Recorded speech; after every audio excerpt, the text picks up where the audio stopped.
Bem-vindos! Hoje a gente vai mergulhar num documento que é, olha, uma verdadeira planta baixa do futuro mercado de carbono no Brasil. Exato. A nossa fonte é um roteiro de implementação oficial de dezembro de 2024, que veio do Ministério da Fazenda com o apoio do Banco Mundial. E o nosso objetivo aqui é simples: desvendar o passo a passo de como o Brasil planeja tirar do papel o seu sistema de comércio de emissões, o SBCE. É isso. O legal é que a gente sai da discussão do se vai ter mercado para entender o como ele vai ser construído, né? Exatamente. E esse é o grande salto. Porque, olha, com a aprovação da lei, a decisão política foi tomada. Agora é a execução, que é outra história, muito mais complexa. Imagino. E esse roteiro serve a dois propósitos, sabe? Para o governo, é um plano de projeto. Mas para nós, para a indústria, para a sociedade, é um mapa. Traz transparência. Certo. Dá para fiscalizar, para acompanhar. Isso. Transforma uma lei, que é algo abstrato, numa realidade operacional. E para lidar com essa complexidade toda, o plano divide o trabalho em 4 áreas temáticas, 4 pilares. Achei bem interessante. Vamos começar pelo primeiro. Vamos lá.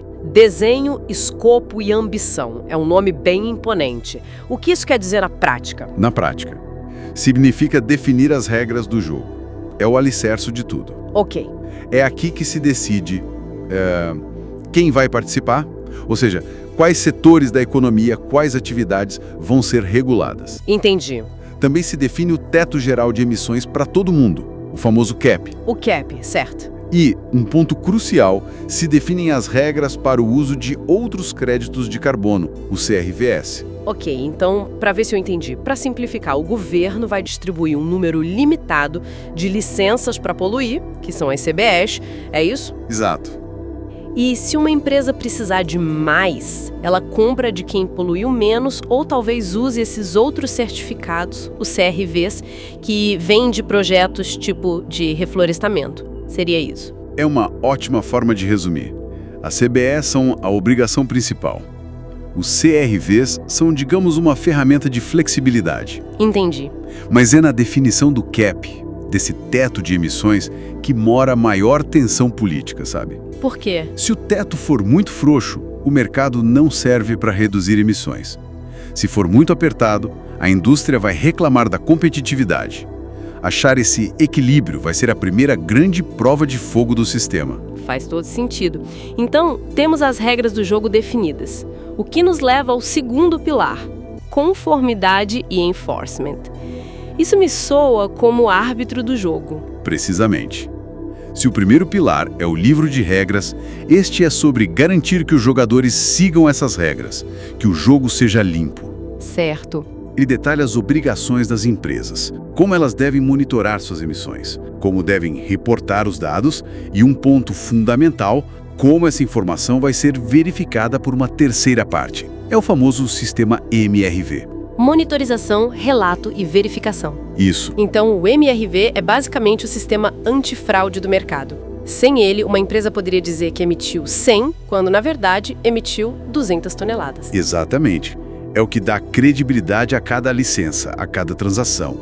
E esse pilar também define o que acontece se alguém não cumpre a meta. As punições. As sanções, as multas. Sem um enforcement forte, as regras viram só... sugestões, né? Total. Ok, então temos as regras e o árbitro. Mas onde o jogo acontece? Imagino que seja o terceiro pilar: alocação, negociação e rastreamento de ativos. É aqui que o mercado ganha vida. O coração financeiro e operacional do sistema.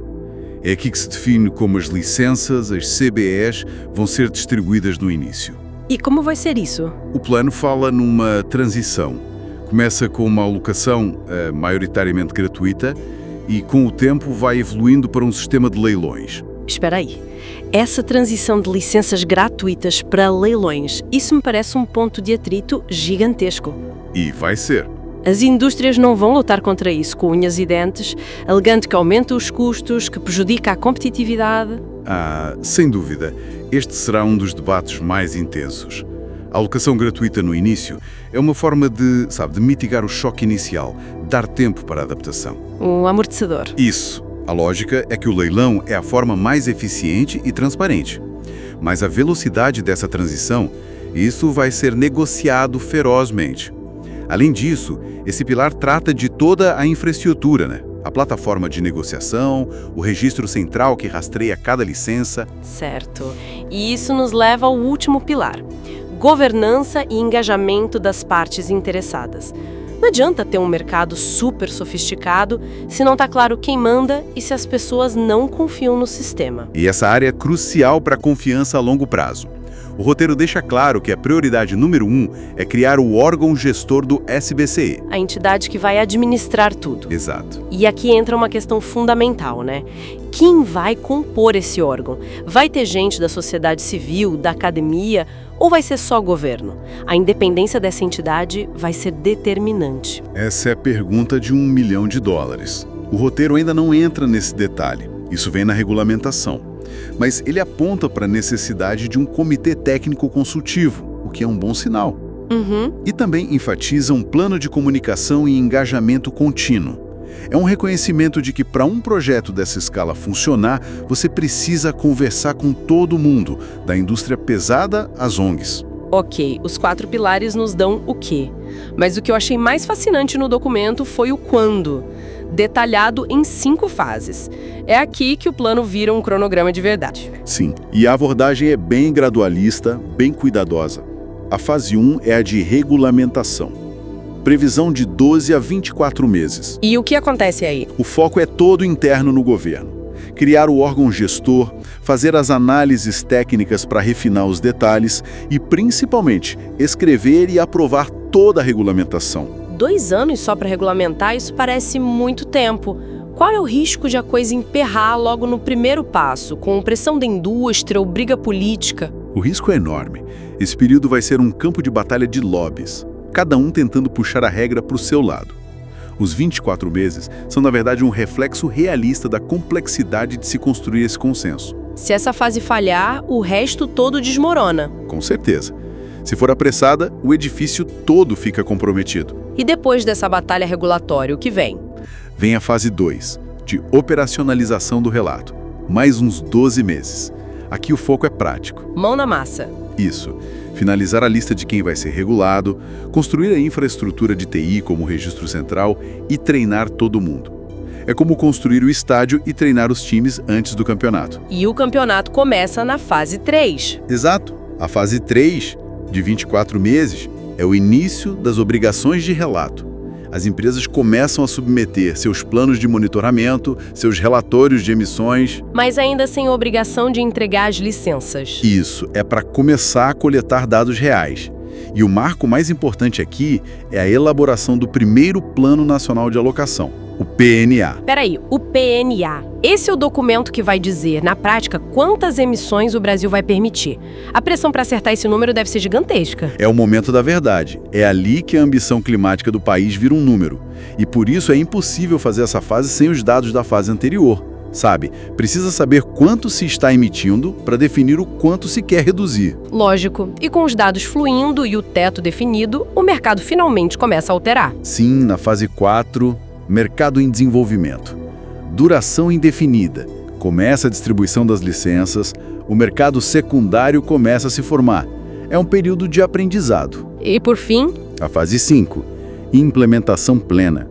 O sistema fica totalmente operacional, as empresas têm que entregar as licenças para cobrir suas emissões e, crucialmente, acontecem os primeiros leilões. Uma coisa que me chamou a atenção no documento é a menção constante ao Banco Mundial e ao programa PMI. Não é só dinheiro, né? De forma alguma.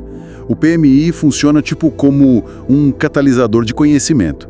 Eles trazem as lições aprendidas de outros países que já passaram por isso. As cicatrizes de batalha. Exato. O roteiro diz que eles ajudaram a desenvolver este plano, a atualizar estudos de impacto e que vão continuar apoiando com treinamento e análises, especialmente na crucial fase 1. É para o Brasil não ter que reinventar a roda. E dentro dessa ideia de aprender e adaptar, tem um termo no documento que eu achei muito revelador. Eles chamam de documento vivo. Isso. E isso é um sinal de muito pragmatismo. O que significa? Significa que este roteiro não está escrito em pedra. Ele foi feito para ser dinâmico, para ser ajustado conforme a legislação final for aprovada, conforme as prioridades mudem, ou quando os primeiros dados reais chegarem. É um reconhecimento de que o plano não vai ser perfeito de primeira. Exatamente. Em políticas públicas dessa complexidade, rigidez é receita para fracasso. A flexibilidade é uma estratégia de sobrevivência. Ok, então vamos juntar as peças. A gente tem um plano super detalhado, faseado, com apoio internacional, para construir do zero uma das peças centrais da política climática do Brasil. No fim das contas, o que tudo isso significa? Olha, se a gente ligar tudo, a grande conclusão é a mudança do debate político para um desafio de execução que é monumental. A lei criou o conceito. Este roteiro mostra a complexidade de transformar isso em realidade. É uma obra de engenharia regulatória. É a construção de uma infraestrutura de mercado numa escala que talvez o Brasil nunca tenha visto. E vai exigir uma coordenação sem precedentes. A abordagem faseada, a flexibilidade do documento vivo. Não são só detalhes bonitos no papel. São condições vitais para o projeto não desmoronar. Sabe, o documento foca intensamente no técnico, na governança do mercado. Mas enquanto esse sistema todo é construído fase por fase, eu fico pensando num efeito secundário. Qual seria? Vai ser fascinante observar como a simples existência desse roteiro, essa clareza de que um preço para o carbono está a caminho, já pode começar a influenciar as decisões de investimento no Brasil, muito antes do primeiro leilão acontecer.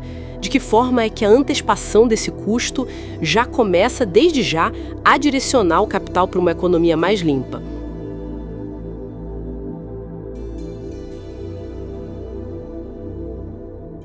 2026 é o ano da conformidade. A geração de valor saiu do discurso e entrou na cadeia produtiva. Escopo 3 virou fronteira competitiva. Quem entende sua cadeia, antecipa risco. Quem mede, transforma impacto em ativo. Na próxima dose regenerativa, vamos falar sobre como gerar valor na cadeia produtiva sustentável e por que dominar o escopo 3 coloca você à frente enquanto o mercado ainda se regula. Acompanhe aqui no Spotify.